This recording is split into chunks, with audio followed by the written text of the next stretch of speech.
Hi, I'm Stephanie Watson.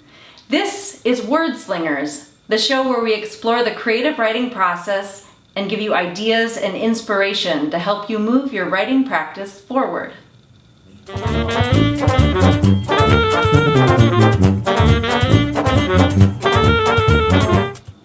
Jacquelyn Fletcher is an author, a mixed media artist, an entrepreneur, a speaker, and a publisher.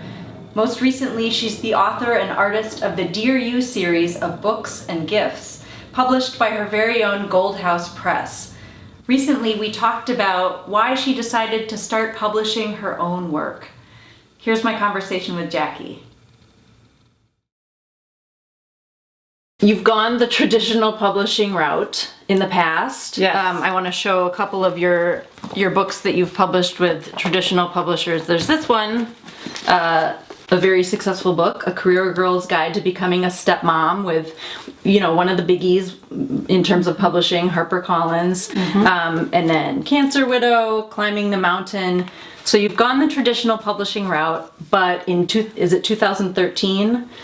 2013, yeah, was probably when I started the company. Yeah. 2014 is when I think I published my first book. Yeah. Okay, so 2013, 2014 is when you started Gold House Press, which is your very own publishing house. And I'm just curious about what led you to that decision to create your own house. Well, I come out of the establishment, and I got an MFA in writing and publishing, and studied with amazing teachers, and the mentality of that world that I grew up in is that you have to be published by the big dogs or you are not a real writer. Yeah. And there is this sense of that there's this huge wall and that you may never get in, and I don't know if we're ever going to let you scale this wall, and it's going to be impossible to get an agent, and it's probably impossible to have an editor, and Right. I think that is so harmful to writers. And so anyway, I was already kind of owly about that, just because I tend to be, I have an authority problem to begin with. Good, it's good to have that. Yeah. And so I knew that would be a goal at some point, but I had this internal thing that I could not get around, which was, I'm not going to be taken seriously. People are going to think it's vanity publishing, like all of that kind of stuff. Right. They're not going to be in stores. What about distribution? Like all of those questions I had.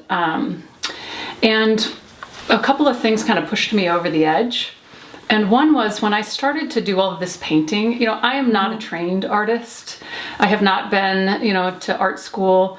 But when I started thinking about, I had finished Dear You, the first book, and I was like, well, I wonder if a publisher would want to pick that up. And so I started looking around at publishers that, this book would be appropriate for, and went to the website of one in particular and went to the visual artist part. Yeah. And, this is a really big, huge international publisher. And there was an editor who had, in the submission guidelines, said, hello, artist. Hello, beautiful illustrator. If you have wonderful things and, oh my gosh, please submit them. Here's my personal email address and my phone number. Come on in. Let me see your stuff. So welcoming. And if you're a writer too, awesome, right? Because then you're a two, like you can do both. And it was this welcoming, beautiful invitation. Yeah. And then at the same publisher, I went to the writer's submission page, and it was like, we hardly ever look at anyone's stuff, and you must have an agent and all this stuff. And, I have an agent. It's great, wonderful. And I was so angry at the injustice of those two things. And I have visual artist friends too. And it's licensing agreements versus we want all rights in this or any other known universe. And that really made me angry too. And so I thought, I want to do my own thing. So as soon as I saw that submission guideline, that's when I was like, this is ridiculous. Yeah. It's ridiculous. Why do you think that is, that there would be such a difference between, how writers are welcomed or not welcomed versus visual artists? I don't know if there are just a lot more writers than there are people submitting visual art and they need people. I don't know. I mean, I understand now the running of a business, a publishing business, is very challenging and it's really expensive. Yeah. And I think as an artist, when I was just working, we didn't have that eye for what a publisher has to spend on how to make all this stuff.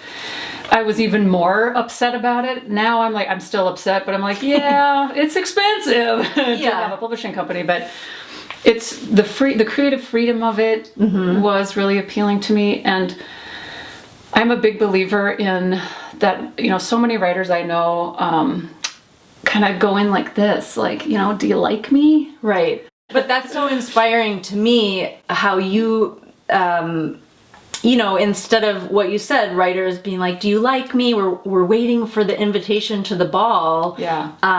And you're like, okay, I'm throwing my own party. Yeah. And people have shown up to that party. They have. Which is awesome. Yeah. But I feel like there's a lot of writers who just kind of carry that emotional burden of waiting and hoping and, asking the gatekeepers for permission to share their work. And you're like, I'm not asking permission, I'm sharing. No. So it's very much like when I was dating. Oh, yeah. It is totally like that because when I was dating, I was like that. I was like, do you like Here's me? my product. Do you like it? Yeah. And then I just had this an epiphany, really. I was like, wait a minute. If I feel like this beautiful creature is worthy and is awesome, and then it's not like, do you like me? It's like, this is who I am. Take it or leave it. I love myself. I rock. My writing is amazing. And if you like it, great. We'll be friends. Right. But if you don't, I'm glad you don't, get out. Yeah, well, and just go on your merry way. We see the world in a different way. That's fine. That's great. But I wasn't taking it so personally. Yes. And that was a huge step in my evolution as an artist. Yeah. Yeah, I think that we can get so trapped into the idea of a book. The book is the brass ring that we need to reach for. And I mean, you do still make books, but that's not the only way that that's not the only delivery system for your work. No, the word is represented in dance, it's represented in, scripts, it's represented in poetry. I mean, there's so many ways, and podcasts, and I mean, the word itself is very playful. And, it's the backbone of who we are as human beings, storytellers. But there's so many ways to tell stories, and so that's what I've been really challenging myself with, is you don't have to publish books. You could sing a song.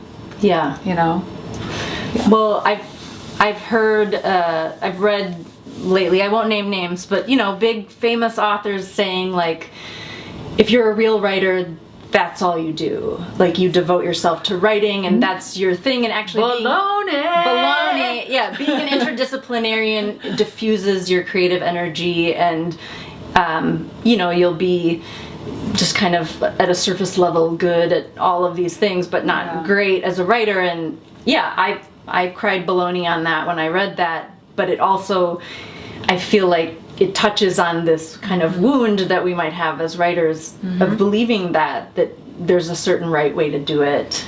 Yeah, I don't think there's a right way to do it. I think there is a learning that has to happen. I mean, I think I studied writing longer than most doctors study the art of medicine. And so I know the written word very, very well, and I apprenticed and I did all of that. So on the one hand, I agree with, this author that you do need to study the craft that you want mastery over, but that doesn't mean that's your only craft. And I think they feed each other and they help each other and they open up parts of the creative brain that if you just focus on, for me, if I just focus in one area, my creativity gets stymied in a way. So I find that if I go interdisciplinary for inspiration, for actual doing of things, then it really helps the writing at the end of the day. Yeah, I found that same thing. Creative cross-training. It's I will never stop doing that, whether or not I share the products of some of those things. I might not be a performer, an improv performer, but I'll use that as a tool. Oh, for to sure. keep the creativity wheels turning. Yeah, and those skills that you learn as an improv, actor are so all about writing too. I mean, they're so helpful. Yeah. Yeah. And I'm sure there's things in visual art that you've Yes. learned that are like, oh, this is like writing. It's visual art for me. What I learned about that is getting in the flow. Just being in that creative space where you can just let things happen, and it helped me turn the editor off because mistakes are part of art. Yeah. They're part of visual art, and so then I would make a mistake and be like, I wonder how I can make that into art, or maybe I just got to paint all over it. And so that training alone was worth so much to go back to the writing and be like, I made a mistake. What am I going to do with it? Yeah, it could be the start of something that ends up being a part of the writing.